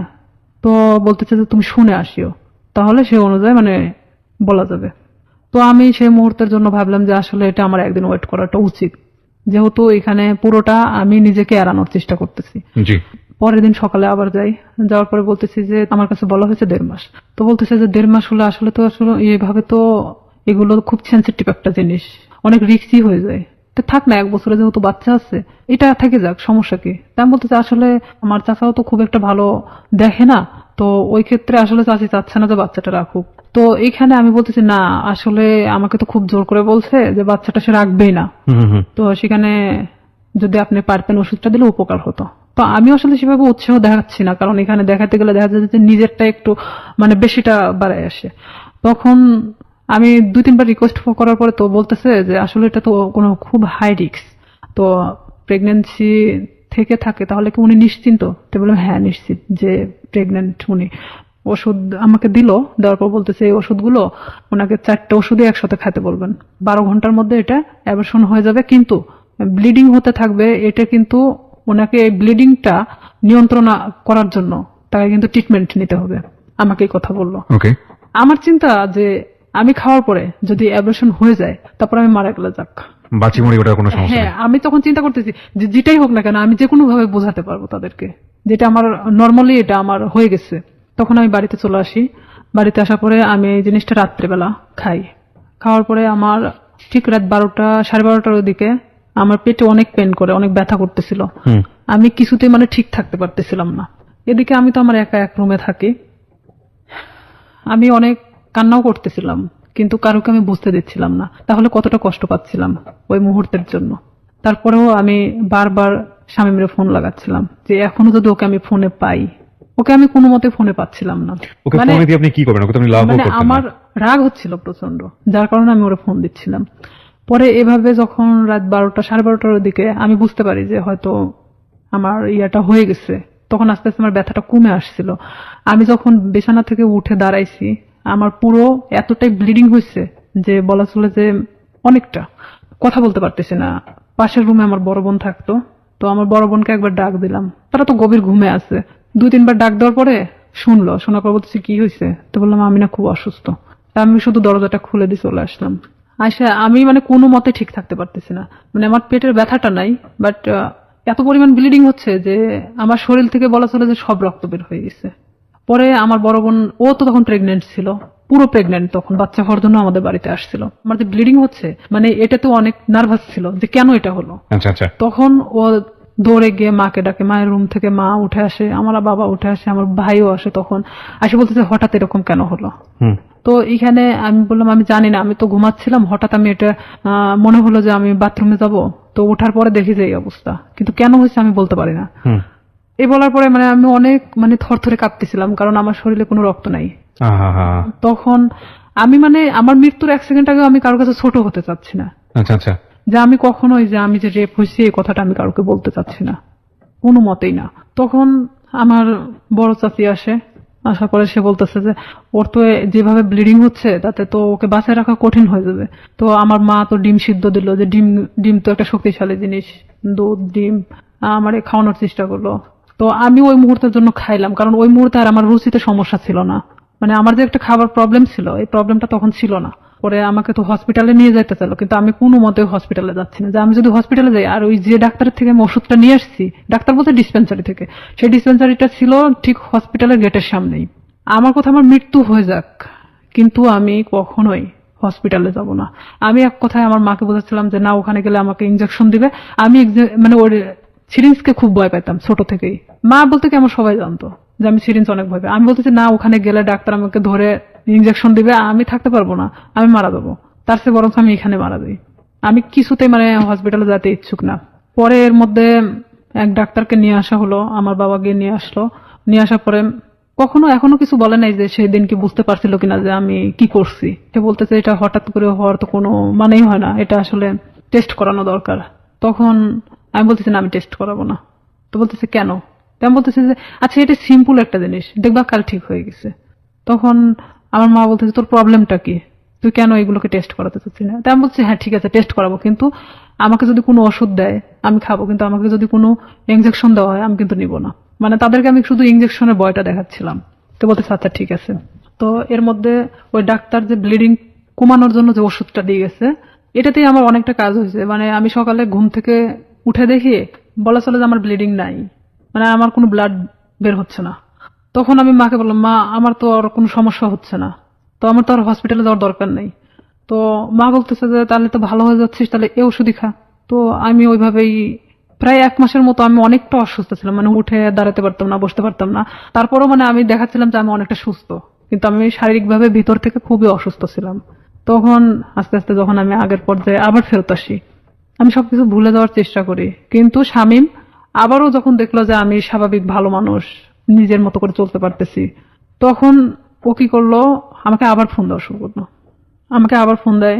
আমি তখন এক ধরনের অনেক বকাবাজি করি, তুই আমাকে কখনো ফোন দিবি না। তখন আমি ওকে তুই তুকারি করে কথা বলতাম যে তুই আমাকে কখনো ফোন দিবি না, আর যদি ফোন দিস আমি এই বিষয়গুলো কিন্তু সবাইকে বলে দেবো। তখন ও বলে কি যে তুই কি বলবি, তোর যে ভিডিও আছে আমার কাছে এটা তুই জানিস। আমাকে ঠিক এইভাবে বলা হয় যে সেদিনকার ঘটনা যে আমার কাছে ভিডিও আছে আমার ফোনে, তুই কি এটা জানিস? আমি মানে ক্রমশ মানে নিজের সাথে মানে যুদ্ধ করতেছি, মনে হচ্ছে আমার মধ্যে একটা গেরিলা যুদ্ধ শুরু হয়েছে। তখন আমি অনেকটা শর্ট হয়ে যাই যে আসলে এটা কি হচ্ছে, আমি কি একটা করে সমস্যা আমি এভাবে সমাধান করবো আর একটা করে সমস্যা আমার সামনে এসে দাঁড়াবে? আমি ওকে বলি যে শামীম এটার বিনিময়ে তুমি কি চাও, আমাকে ভিডিওটা দিয়ে দিতে হবে। তো বলতেছে তার বিনিময়ে আমি যখন যেভাবে চাইবো তখন তোকে সেইভাবে আসতে হবে। আমি বলি এটা অসম্ভব, কারণ আমি যখন অনেকটা কষ্টের মধ্যে ছিলাম, প্রেগনেন্ট ছিলাম, তখন একটা বারের জন্য আমার পাশে এসে দাঁড়াও নাই। আমি এই জিনিসটাকে কিভাবে সমাধান করছি পুরোটা আমার নিজের মতো করে। সেখানে যদি একবারের জন্য ফ্ল্যাশ হতো তখন কি হতো? আসলে এখানে মূল উদ্দেশ্য আর একটা ছিল যে ওকে না পছন্দ করার। ওর অনেক মেয়ের সাথে সম্পর্ক ছিল, যেটা আমি জানতাম, আমার ভাই অনেক সময় গল্প করতো, যার কারণে ওকে আমি অ্যাকসেপ্ট করতাম না। তাছাড়া এত কিছুর মাঝখানে আমি ওকে অ্যাকসেপ্ট করাটাই স্বাভাবিক ছিল, কিন্তু আমি ওর ঘটনা জানতাম যে ও এরকমই মানুষের সাথে করে, যার কারণে আমি ওকে পছন্দ করতাম না। তখন ও বলে কি তুই যদি কালকে সকালে আমার বাসায় না আসিস আমি তাহলে তো কিন্তু এই ভিডিওটা দেখবি যে কালকে বিকেলবেলা সবার হাতে চলে গেছে।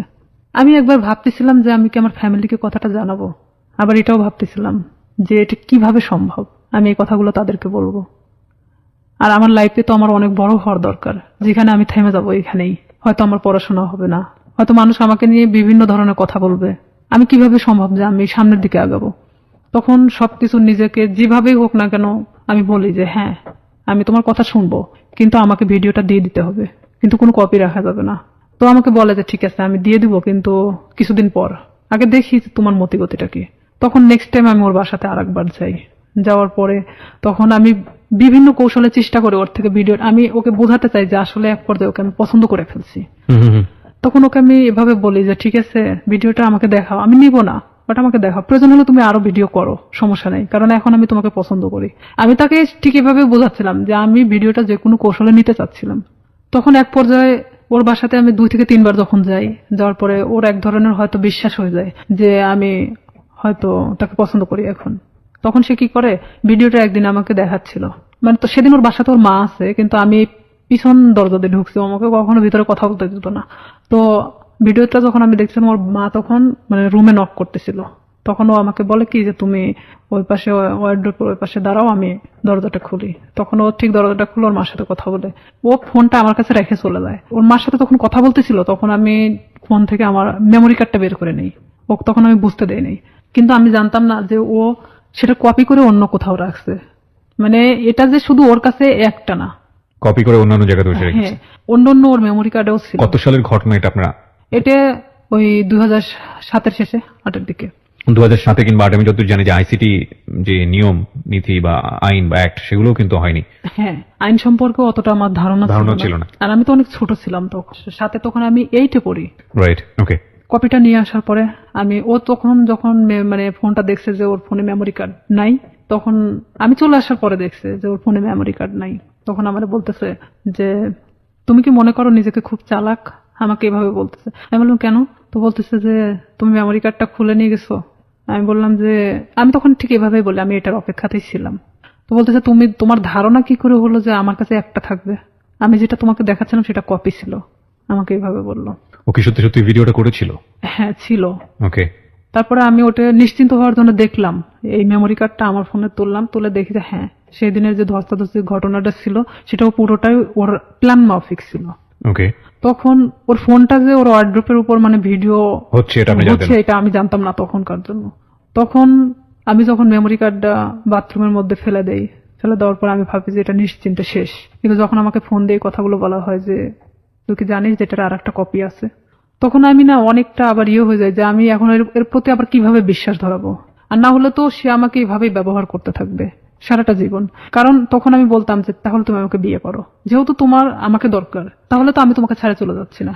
দেখুন, একটা মানুষ তার সামাজিক সম্মান বাঁচানোর জন্য কত বড় কত ভয়াবহ রকমের রিস্ক নেয়, অথচ আমরা একটা মানুষের সুযোগ পেলেই তার সামাজিক সম্মানকে জেনে না জেনে কিভাবে ক্ষতিগ্রস্ত করি। আমরা ফিরে আসবো প্রিয় শ্রোতা, মাত্র 4 মিনিটের বিরতি নিচ্ছি। 4 মিনিট পরে এই জীবন গল্পে আবারও ফিরছি, আশা করছি আমাদের সাথেই থাকবেন। ছিলাম রিয়া, আপনি যেটা বলছিলেন যে আপনি জানতে পারলেন যে আরো একটি কপি ওর কাছে আছে। হ্যাঁ, আমি তখন এটাই ভাবতেছিলাম যে তাহলে ওর প্রতি আমি আবার কিভাবে এই জিনিসটা বিয়ে করার প্রস্তাব দেই।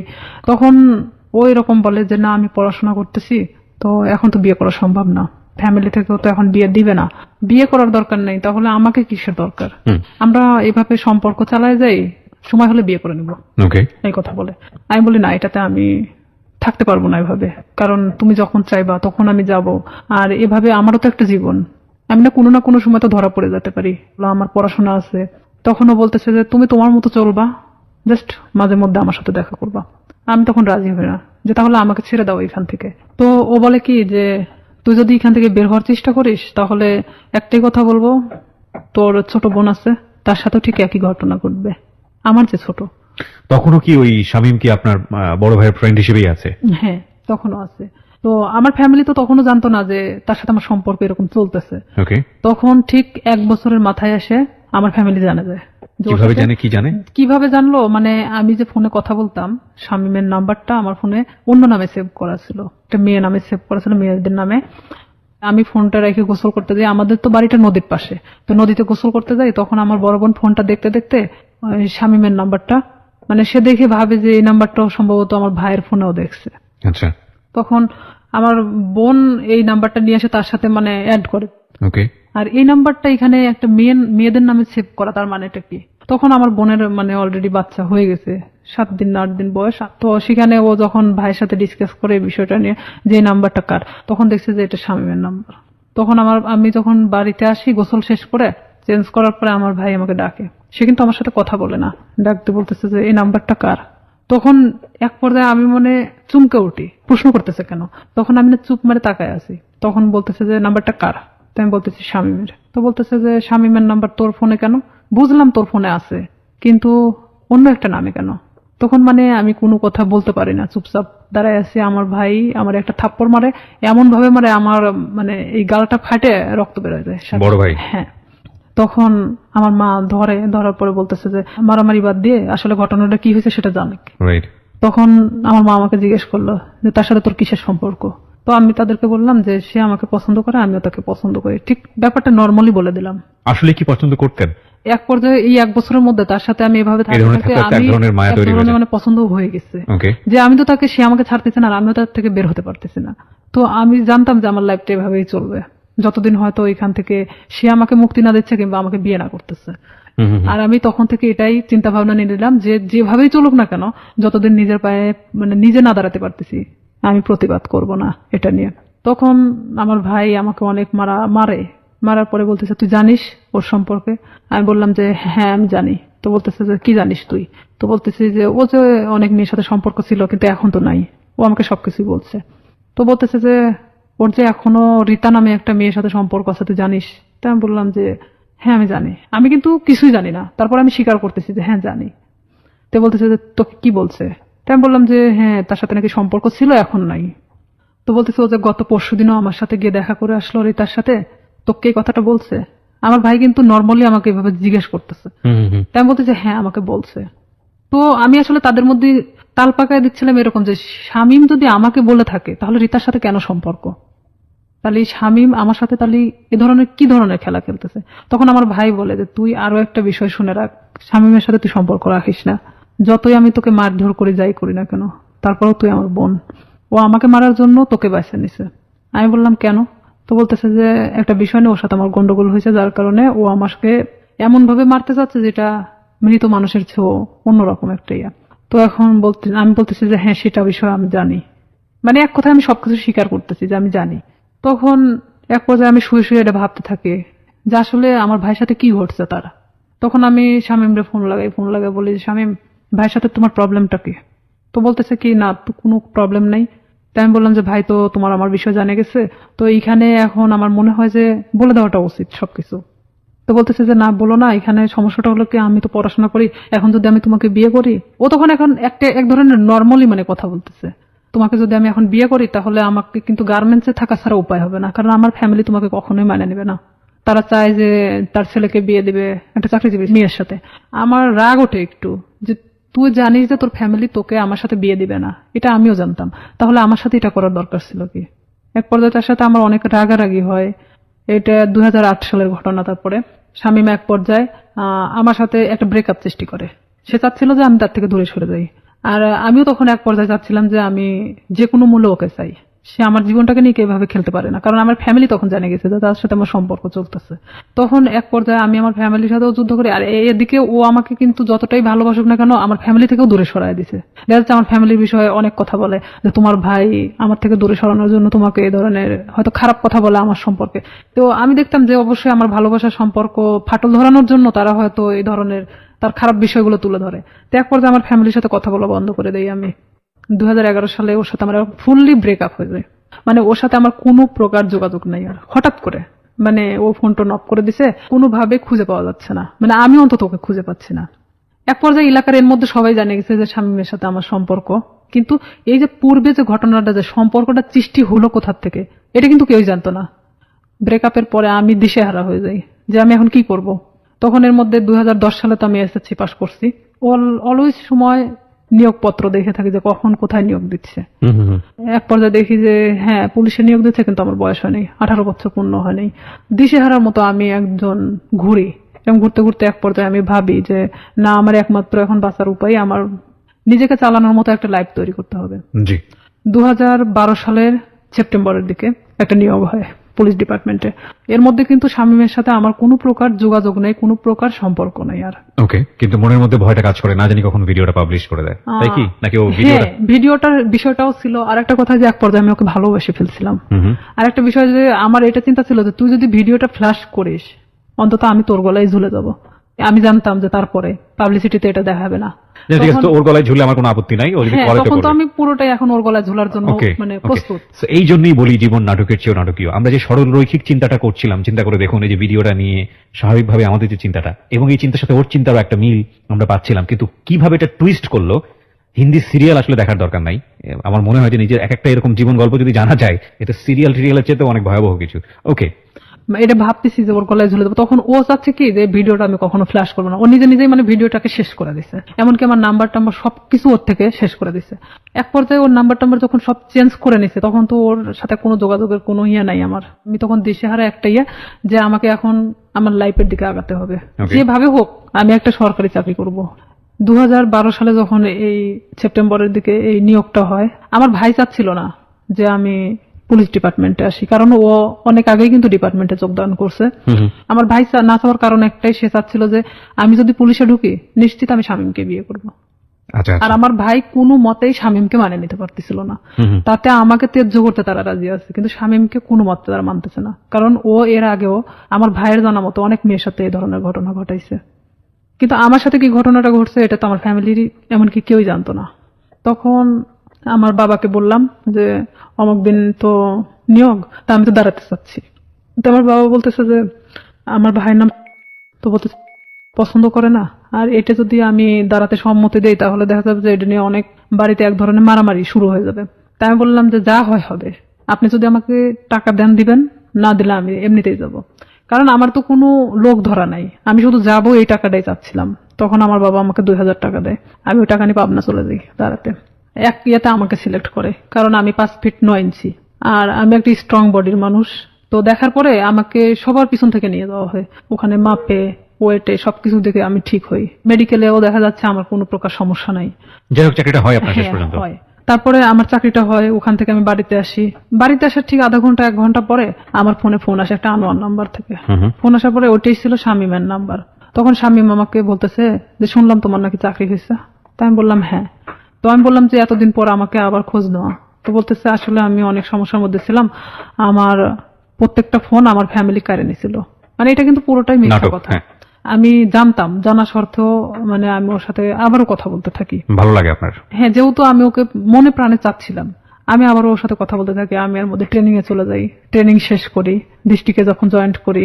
এর মধ্যে ব্যারাক সিস্টেম, ব্যারাকে কিন্তু আমরা একটা ব্যারাকে অনেক মানুষ থাকি, সেখানে আপনি ফোন এখানে রেখে যেতে পারেন, বাথরুমে যাচ্ছেন, কোনো একটা কাজে বাহিরে যাচ্ছেন, ফোনটা রেখে গেছেন। তো এখানে আমার পাশের বেডের একটা মেয়ে এই শামীমের নাম্বারটা নিছে, আমি জানতাম না।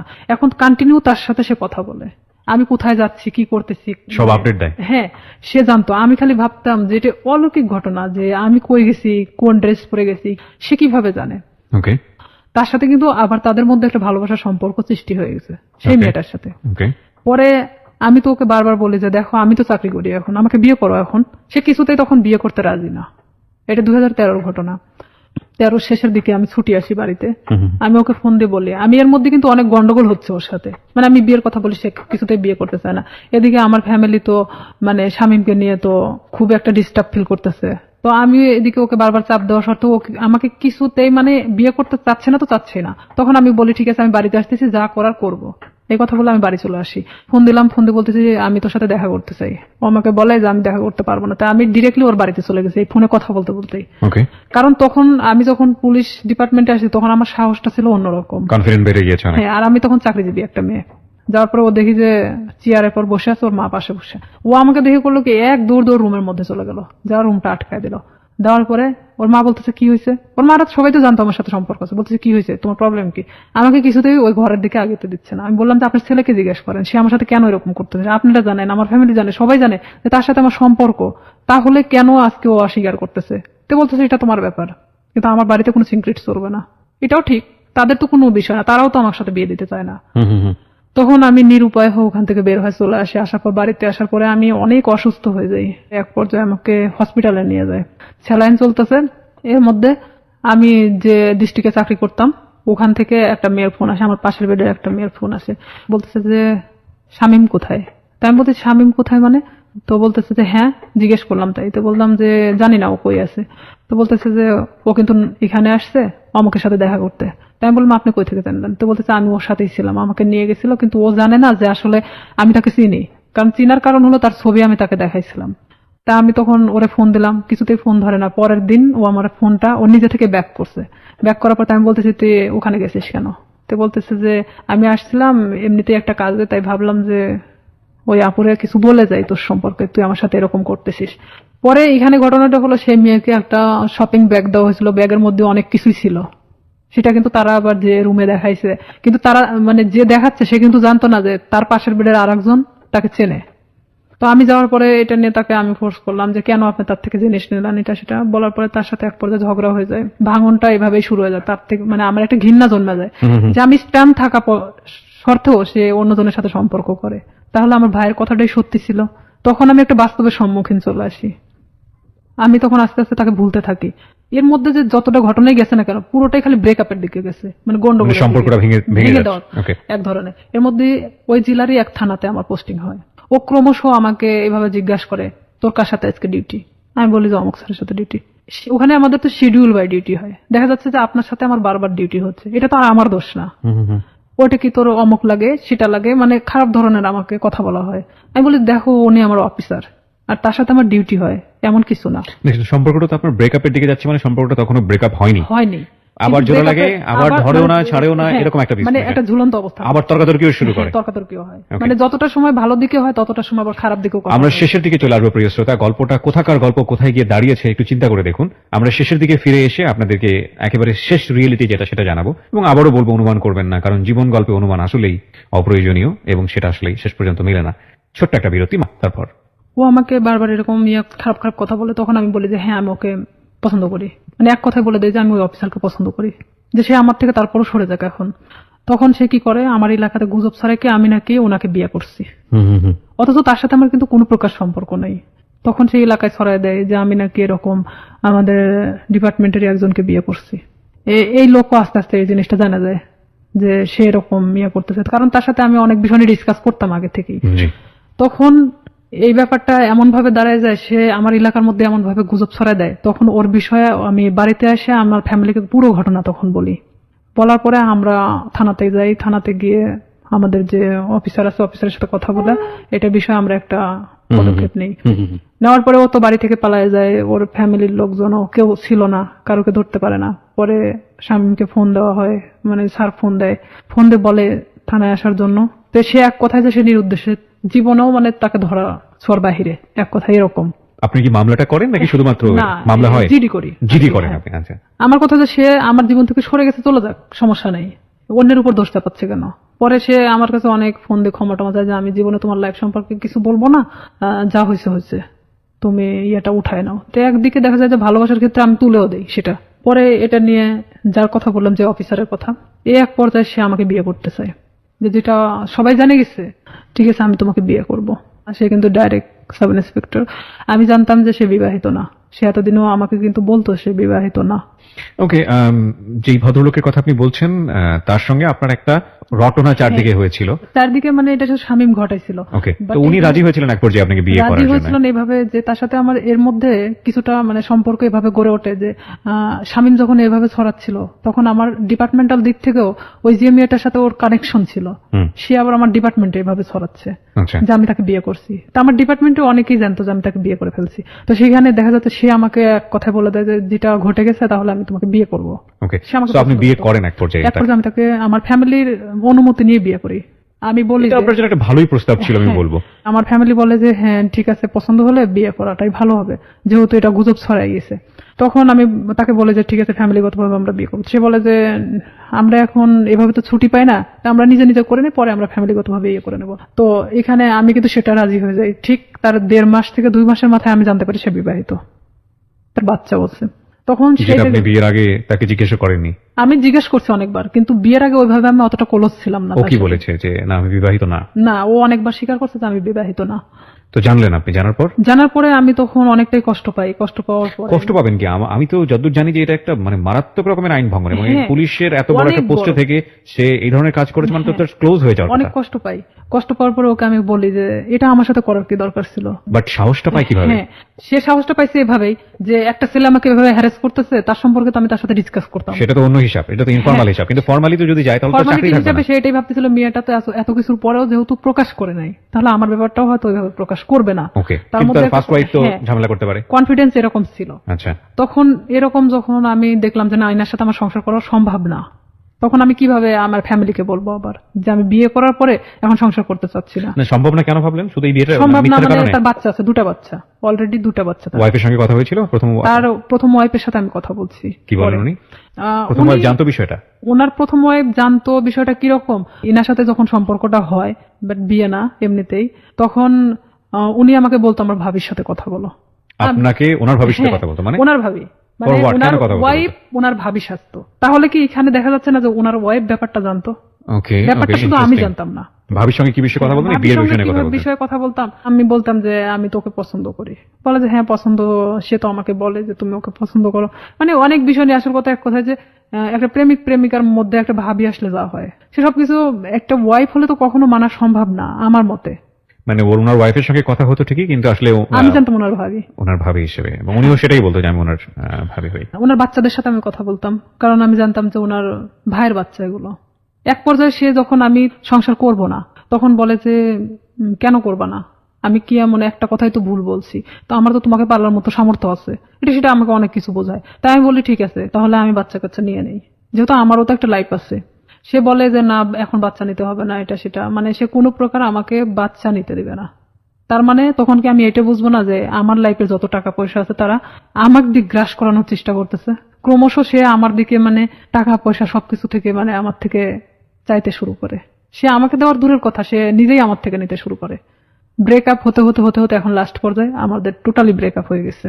ওকে, এই পর্যায়ে এসে ব্রেকআপের পরে স্বামী এসে করতেছে কি, আমার বিভিন্ন ফেসবুক আইডি খুলতেছে, বিভিন্ন ছবি আপডেট করতেছে। মানে যেখানে আমি কখনো ফেসবুক চালাই না, সেখানে দেখা যাচ্ছে ফেসবুক চালানো হচ্ছে। মানে আমার নামে অনেক কিছু করা হচ্ছে যে আমি নাকি আবারও বিয়ে করছি, কিন্তু আবারও ওই লেখার মধ্যে এক ধরনের গুজব ছড়ানো হচ্ছে। অনেক কিছু আমাকে একদিক থেকে শামীম আবারও চাপের মুখে রাখছে। মানে মাঝখানের জীবনটা ছিল একরকম, আর ফার্স্ট লাইফ আর এই লাস্ট লাইফটা আবার আগের মতো। ওকে, তো এখানে আমি শামীমকে অনেক ফোর্স করি যে দেখ, আগে তো আমি অনেক নিরীহ একটা মানুষ ছিলাম, কিন্তু আমি আমার সার্ভিস লাইফ 5 বছর, এখন কিন্তু উঠে দাঁড়ানোর মতো শক্তি আমার আছে। তো আমার সাথে এমন কোনো কিছু করো না যেটাতে তোমারও ক্ষতি হবে, বাট সবার ক্ষতি হবে। সো রাইট নাও আপনি যেটা বলছেন যে আপনি যাকে বিয়ে করলেন তার সঙ্গে আপনার ডিভোর্স, হ্যাঁ, এখন ডিভোর্স থেকে আপনি দিয়ে দিয়েছেন। হ্যাঁ, আমি নিজে আপনি কোনো আইনি অ্যাকশনও নেননি? আসলে কি নিব, নিয়ে লাভটা কি? আমি এটা করছিলাম যে তার নামে আমি জিডি করছিলাম, মামলা করার মানে সিদ্ধান্ত নিয়েছিলাম আমার ফ্যামিলি থেকে। পরে মানে যখন আমার ফ্যামিলি, আমার বড় জ্যাঠা বলে যে যা হবার তা তো হয়ে গেছে, এই জিডি মামলা মোকদ্দমা, তারা আসলে এক ধরনের সরল সোজা মানুষ। তারা চাচ্ছে যে আসলে এগুলো করার কি দরকার, যা হবার তা তো হয়ে গেছে। ওকে, সেখানে তো মামলার দিক থেকে দেখা যাচ্ছে যে সে আমাকে মিথ্যা বলে হয়তো আমাকে বিয়ে করছে, কিন্তু তারপর থেকে তো আমাকে সে মানে ছাড়তে চাচ্ছে না। মানে বিষয়টা জটিল আকার ধারণ করতে সবকিছু মিলিয়ে, এই জন্য আপনি আর আবার পরবর্তীতে এখানে আগান। দেখা যাচ্ছে যে আমার লাইফেও অনেক ক্ষতি হয়ে যেত, যে ওনার ওয়াইফ যদি টোটালি না করতে যায়, তার সাথে আমার কোনো যোগাযোগ হয়নি। তাহলে সেক্ষেত্রে আপনি তাহলে সেই প্রবলেমে ক্ষেত্রে পড়তেন। উনি যদি আমাকে বিভাগীয় একটা মামলা দিত, আমি থাকতে আমার হাজবেন্ডকে সে ফুসলিয়ে বিয়ে করছে, তার হাজবেন্ডও হয়তো এই কথা বলে উঠতো যে আমাকে সে ফুসলাইছিল, কারণ তাহলে সেটা সেক্ষেত্রে কোনো আপনি প্রমাণ নাই। বিপদে পড়তেন। তো সেখানে দেখা যাচ্ছে যে আমার কথাগুলো ভিত্তিহীন ছিল। আমি সবকিছু ভাবে আবারও সেখান থেকে সবকিছু ক্লোজ করে চলে আসছি। এরপরে কি আপনার পিছনে স্বামী আবার দৌড়াদৌড়ি শুরু করে? হ্যাঁ, এখনো আবারও আমার পিছনে। ওকে বিয়ে শাদী করেনি? ও বিয়ে করছে, বিয়ে করার পর বউ ছাড়া দিছে, তারপরে আবার আপনার পিছনে? হ্যাঁ, এখনো চাচ্ছে যে আমি। এখন কি করছে? ফেসবুকে আপনার নামে স্ক্যান্ডাল তৈরি হ্যাঁ। করার চেষ্টা করছে। ফেসবুকে স্ক্যান্ডাল তৈরি করাটা খুব সহজ এই কারণে যে আমরা যারা সাধারণ মানুষ আছি, যারা এই অনুষ্ঠানটা শুনছেন, বিশেষ করে তাদের মধ্যে অনেকেই আছেন তারা খুব সহজ সরল। তারা একটা স্ক্রিনশট দেখলেই মনে করেন যে না জানি কি আছে এর মধ্যে, এই ঘটনা ছি ছি ছি ছি। যে আমাদের সবারই একটা বড় সমস্যা হচ্ছে, আমরা সবাই ফার্স্ট ইমপ্রেশনে চিন্তা করি। ফার্স্ট ইমোশন, রাস্তায় একটা ঘটনা ঘটছে, কেউ একজন মার খাচ্ছে, আপনার মনে হবে সে চুরি করেছে, সে কারণে সে মার খাচ্ছে, এবং দৌড় দিয়ে গিয়ে আপনি দুটো মেরে চলে আসলেন। এই যে মনে হওয়ার ব্যাপারটা, এটা আমাদের first emotion. First emotion maximum টাইমই রং থাকে। আমরা কখনো বিহাইন্ড দ্য রিজন কখনো চিন্তা করি না। কজ কিংবা প্রুফ বিহাইন্ড দ্য রিজন কখনো চিন্তা করি না। একটু ঠান্ডা মাথায় 2 মিনিট ভেবে যে ওটার প্রতি আমাদের রিয়াকশনটা কি হবে সেটা জানাই না। কোনো একটা পোস্ট দেখলাম, ইচ্ছা মতো গালিগালাজ। কিছুদিন আগে, আমি নাম মেনশন করবো না, আমাদের খুব বিখ্যাত প্রিয় একজন ক্রিকেটার তার বোনকে নিয়ে ছবি দিয়েছে ফেসবুকে, সেখানে আস্তাগফিরুল্লাহ, মানে এত বাজে বাজে কমেন্টস। এই যে মেন্টালিটি গুলো না, এই মেন্টালিটি গুলোর প্রধানতম কারণ হচ্ছে আমরা ফেসবুকটাকে খুব হালকা ভাবে নেই। আমরা মনে করি যে এখানে একটা কমেন্টস দিলাম, দিলেই কি না দিলেই কি, এমন একটা জগৎ, এটার সাথে বাস্তবের কোনো যোগাযোগ নেই। কিন্তু এটা ভুল, কারণ দিন দিন এটা এত বেশি ক্রাউডি একটা প্লেস হচ্ছে, এখানে আপনি যেটাই করেন না কেন, যাই করেন না কেন, সেটা কিন্তু একটা ছাপ রেখে দেয়। ভুল করলেও সেটা একটা ছাপ রেখে দেয়, এবং একই সাথে ভালো করলেও সেটা একটা সম্মান বয়ে নিয়ে আসে। আমরা কেউই ভুল শুদ্ধের ঊর্ধ্বে না, কিন্তু এই যে স্ক্যান্ডাল তৈরি করা কিংবা একজনের নামে বদনাম রটানো, একজনকে বিপদে ফেলা, এটা করা ওটা করা, এই ব্যাপারগুলো না খুব সহজেই করা যায়। কারণ আমরা যদি বলি, আমাদের বাঙালি সেন্স এই জিনিসগুলো খুব ইন্টারেস্টিং। আমরা দেখবেন যে খাওয়াস পছন্দ করি। সিম্পল একটা উদাহরণ, মাটি খোঁড়া হচ্ছে, সেখানে 10 জন লোক দাঁড়িয়ে থেকে দেখছে, আপনিও দাঁড়িয়ে থেকে দেখছেন, নতুন কিছু নেই, বাট আমরা খুব কৌতূহল প্রবণ একটা জাতি। তো সেই জায়গাতে যখন এই ধরনের কেওয়াস তৈরি হয়, বিভিন্ন মানুষ সেই কেওয়াস তৈরি করার সুযোগ নেন, কারণ কেওয়াস খুব অতি সহজেই তৈরি করা যায়। তো এই ফেসবুকে স্ক্যান্ডাল করাটা খুবই ইজি, এবং স্ক্যান্ডাল করে ফায়দাও খুব সহজভাবে নেওয়া যায় আর কি। তো আমাদের মতো মানুষ, বিশেষ করে আমাদের রিয়াদের মতো মানুষ, তাদের জন্য, তাদের ফিউচারটাকে নষ্ট করার জন্য এই ধরনের স্ক্যান্ডাল এটা খুব কাজে লাগে। কিন্তু একটা কথা হচ্ছে কি ভাই, দিন শেষে গড জাস্টিফিকেশন বলে একটা ব্যাপার আছে, ঈশ্বরের মার, হ্যাঁ, এবং এটা খুব ভয়াবহ। ঠিক আছে, একজন মানুষকে বিপদে ফেলার জন্য আপনি যদি কোনো চেষ্টা করে থাকেন, তাহলে নিশ্চিতভাবে আপনি ধরে নেন আপনিও সে বিপদে পড়বেন। আপনি মূলত আজকের এই অনুষ্ঠানে এসেছেন আপনার এই কথাগুলো খুলে বলার জন্য। আপনি একজন ভিকটিম, এবং আপনি তাদের হাতে আইন শৃঙ্খলা রক্ষা করার কাজ, তাদের মধ্যে কাজ করেও আপনি একজন ভিকটিম। এবং আপনার পুরো পরিচয়টা আমি এখানে গোপন রেখেছি। আপনার যে নাম আপনি ব্যবহার করেছেন সেটা ছদ্মনাম আমি বললাম, এবং বাকি যাদের সঙ্গে ওনার সম্পর্ক তাদের কাউকে আমরা এখানে ফ্ল্যাশ করিনি বা এক্সপোজ করিনি। তার প্রধানতম কারণ হচ্ছে আমাদের সামাজিক অবস্থা। প্রচন্ড সম্মান আছে আমাদের যে পুলিশ বাহিনী, তাদের চেষ্টার প্রতি, তাদেরকে আমি রেসপেক্ট করি আমাদের অনুষ্ঠান থেকে। সেখান থেকে এসে আপনি সৎ সাহস নিয়ে আজকে এখানে এই বিষয়গুলো বলে গেলেন, এবং আপনি লাস্টে এই কথাটাও বললেন যে শামীমকে বিরত থাকার জন্য, নইলে আপনি বাধ্য হবেন কোন একটা অ্যাকশন নেবার জন্য। অ্যাকশন নিব বলতে নিছি তো অলরেডি অ্যাকশন নিয়ে নিয়েছে। অলরেডি ও আমাকে এমন ভাবে হ্যারাস করতেছে, দেখা যাচ্ছে 2 টাকার নোটের উপর আমার নাম্বার, বিভিন্ন জায়গা থেকে আমাকে ফোন দিচ্ছে, ফোন দিয়ে বলবে কি কয় টাকা দরকার, কয় টাকা দিয়ে থাকবেন, মানে এই ধরনের আমাকে কমেন্টস করা হচ্ছে। কি অ্যাকশন নিয়েছেন আপনি? ঈদের পরের দিন থানাতে যাওয়ার পরে আমি স্যারকে সব কথা খুলে বলি, মানে আবারও সেই জিডি করা হয়। জিডি মামলা করেনি? মামলা আমি আসলে করতে চাই না, যে মামলা করলে আমাকেও যেতে হবে তারিখে তারিখে, বেল পাই যাবে। ও ঠিকই আবার আগের মতো আরো হয়তো ভয়ঙ্কর হতে পারে। তো আমি সাধারণ জিডি করছি এর কারণে যে ওকে বোঝানোর জন্য। তো এখন জিডির কোনো অ্যাকশন কি হয়েছে? হ্যাঁ, আমি ওনার সঙ্গেই ওদের বাড়িতে আসি, মানে আমাকে দেখার পরেই ও বের হয়ে চলে যায়, মানে এমন ভাবে বের হয়ে চলে যায়, ওকে মানে আমি যে দেখা দিচ্ছি দিতে দিতে ও মানে মোটরসাইকেল নিয়ে টান দিয়ে চলে যায়। আচ্ছা, এখানে জিডিটার বিষয়টা আমি যত জানি, জিডিটা একসময় এনকোয়ারি হয়, এবং এটা যদি সত্যতা পায় তাহলে অটোমেটিক্যালি মামলায় রূপ নেয়। মামলায় রূপ নেয়, কিন্তু এটা ঘটনাটা হলো কি, যে আমি স্যারকে এভাবে বলছিলাম যে যেহেতু আমার লাইফে পিছনের ঘটনাগুলোতে আমি কোনো অ্যাকশন নেইনি, তো আমি চাচ্ছিলাম যে শুধু এখান থেকে বিরত করার জন্য। এখানে যেহেতু আমার ফ্যামিলি কিন্তু এখন আমার পাশে নাই, এক পর্যায়ে আমি ডিভোর্সের পরে পুরোটাই আমার ফ্যামিলি থেকে ভিন্ন আছি, তো কেউ যেহেতু আমার পাশে নাই, সেখানে তো আর আমার লড়াই করে কোনো লাভ নেই। আমি চাচ্ছি যে সে যেন আমাকে ডিস্টার্ব না করে, তাহলে তো আমি ফুললি আমার মতো জীবনযাপন করতে পারতেছি না। আমি আমার ফ্যামিলির উপর নির্ভরশীল, না আমি অন্য কারোর উপর। সবাইকে একটা বিষয় সতর্ক করছি, যারা আজকের এই অনুষ্ঠানটা শুনছেন, আমি জানি অনেকেই সতর্ক হবেন না, তারপরেও 2-1 তো নিশ্চয়ই হবেন। সেজন্যই বলি, কোনো ধরনের কোনো ডকুমেন্টস বা কাউকে যদি আপনার মনে হয় যে আপনি তাকে হেয় করবেন, যে কোনো ভাবে হোক, সামাজিক ভাবে হেয় করবেন, সেই রকম কোনো ডকুমেন্টস যদি পাবলিকলি আপনি ওপেন করেন, ফেসবুকে হোক বা অন্য যে কোনো কোথাও হোক, আপনি যদি ওপেন করেন without his or her permission, যাকে আপনি এটা ওপেন করছেন, যাকে আপনি এক্সপোজ করছেন, যাই করেন না কেন, আপনি যদি তার অনুমতি ছাড়া এটা করেন, সেটা কিন্তু আইসিটি অ্যাক্টে আপনার এগেইনস্টে খুব কঠিনতম একটা মামলা হয়ে যাবে। এবং আপনার কিন্তু কোনো জাস্টিফিকেশন নাই, একটা মানুষকে সে ভুল করুক বা অন্যায় করুক, নাই করুক, তার কোনো প্রুফ দিয়ে আপনি সেটা ফেসবুকে একটা প্রচারণা চালাবেন। কারণ সামাজিক মর্যাদা যদি ক্ষতি হয়, সেই সামাজিক মর্যাদা ক্ষতির ঘানি কিন্তু আপনাকে টানতে হবে, এবং এগুলো কিন্তু নিয়ম আছে, আইন আছে। সুতরাং কোনো ধরনের মন্তব্য করা থেকে শুরু করে, কাউকে হেয় করা থেকে শুরু করে, এবং ফেসবুকে এমন কোনো কারো বিরুদ্ধে কোনো ডকুমেন্টস, সেটা প্রোপাগান্ডা ছড়ানোর জন্য হোক বা কারো বিরুদ্ধে কোনো ফায়দা নেবার জন্য হোক, যদি আপনারা কখনো এটা করে থাকেন কোনো মেয়ের বিরুদ্ধে, কোনো ছেলের বিরুদ্ধে, যার কোনো বিরুদ্ধে, তার মানে আপনি বিপদে আছেন। সুতরাং এটা প্লিজ করবেন না, কারণ সে যে কোনো মুহূর্তে আপনার এই বিষয়গুলোকে ইস্যু করে আপনার এগেইনস্টে মামলা করতে পারবে। আপনারা যদি মনে হয় এরকম কাজ করে কাউকে সামাজিকভাবে হেয় করবেন, তাহলে মোদ্দা কথা হচ্ছে আপনি নিজে নিজের বিপদ ডেকে নিয়ে আসছেন। সুতরাং সচেতন হন। আজকে হয়তো রিয়া জিডি পর্যন্ত থেমে আছে, কিন্তু আমি বিশ্বাস করি বাংলাদেশের পরিবর্তন আসছে। অনেক রিয়া জিডির কথা চিন্তাও করবে না, তারা সরাসরি মামলা দিয়েই বসবে। এবং এসব বিষয়ে মামলায় কিন্তু বাংলাদেশ সরকার খুবই খুবই খুবই অ্যাক্টিভ। অনেক ধন্যবাদ, আপনি এখানে সাহস করে এসেছেন। আপনার মাধ্যমে একটা মেসেজ আমি আজকে সবাইকে দিতে চাইলাম, এবং সেটা মনে হয় অনেকেই পেয়েছেন। আমরা সবসময় একটা কথা বলবো যে একজনের জীবন গল্প আরেকজনের শিক্ষা হোক। কাউকে কোনোভাবেই ছোট করাটা আমাদের মূল উদ্দেশ্য নয়, এবং মূল টার্গেটটাই হবে সে যেই হোক না কেন, তাকে আলটিমেটলি সে যদি ভিকটিমও হয়, সে যদি কাউকে অপরাধও করে, তাহলে তাকে সঠিক পথে নিয়ে আসা এবং সেটা সুন্দরভাবে। একটা মানুষকে শাস্তি দেওয়াটাই মূল কথা নয়, একটা মানুষ যাতে শাস্তি না পায় তাকে সুন্দর করে বুঝিয়ে বারবার সেখান থেকে ফিরিয়ে নিয়ে আসা। উনি শামীমের ক্ষেত্রে সেটা করে যাচ্ছেন। শামীমকে শুধু একটা আজকের অনুষ্ঠান থেকে একটা কথাই বলার আছে, সেটা হচ্ছে it is the highest time. আমি জানি আপনি এই অনুষ্ঠানটা শুনতেছেন, আমি আপনাকে রিকোয়েস্ট করব, আমি জানি আপনি সমাজে অনেক ভালো কাজ করেছেন, হয়তো আপনি আপনার ব্যক্তিগত জায়গা থেকে, আমরা সেগুলোকে রেসপেক্ট করি।